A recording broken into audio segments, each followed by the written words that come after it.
গত সরকার ম্যাডামের বিরুদ্ধে ঢাকা, নড়াইল, যশোর, বাংলাদেশের বিভিন্ন জায়গায় একই অপরাধে 1 2 5 মামলা করেছে। আপনারা জানেন ম্যাডাম খালেদা জিয়া 3 বারের সাবেক প্রধানমন্ত্রী।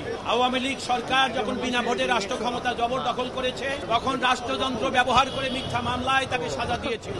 শুধু তাই না, কিছু ভুইফোড় লোক যাদের কোনো নাম সর্বস্ব, তারা ওই সরকারের মদদে ম্যাডাম খালেদা জিয়ার বিরুদ্ধে একের পর এক মামলা করেছে এবং আদালত সরকারের প্রভাবে তখনকার সময়ে সেই সকল মামলা আমলে গ্রহণ করতে হয়েছে।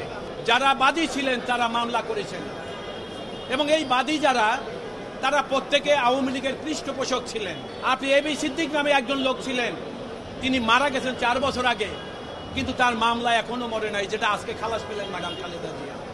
অর্থাৎ সরকারের ইঙ্গিতে 5 আগস্টের আগ পর্যন্ত এই মামলায় যত আমরা ডাক চিৎকার করেছি, আদালতে নিবেদন করেছি, আদালত শুধু তারিখের পর তারিখ দিয়ে যেতেন, কারণ সরকারের পৃষ্ঠপোষকতা এই সকল মামলা ছিল। মামলা ছিল ম্যাডামের খালেদা জিয়ার জন্মদিনের মামলা। মুক্তিযোদ্ধাদের সংখ্যা নিয়ে দেশের সাবেক প্রাইম মিনিস্টার কথা বলেছিলেন। তিনি বলেছিলেন যে যারা শহীদ মুক্তিযোদ্ধা তাদের পরিবারের দিকে আমাদের খেয়াল রাখতে হবে, তাদের তালিকা করা অত্যন্ত জরুরি, জাতি তার কাছে ঋণী। সেটা নিয়েও একটা মামলা করেছেন। কিছু মামলা রাষ্ট্রের অথরিটি নিয়ে করতে হয়, সে সকল মামলায় স্যাংশন নিয়ে করতে হয়। অর্থাৎ আওয়ামী লীগের আমলে ম্যাডাম খালেদা জিয়ার বিরুদ্ধে কোনো মামলা করার জন্য কোনো স্যাংশনের প্রয়োজন হতো না। আমরা আদালতে যখন বলতাম তখন ওই সমস্ত স্যাংশন ব্যাগ দিলে সরকার দিয়ে দিতেন।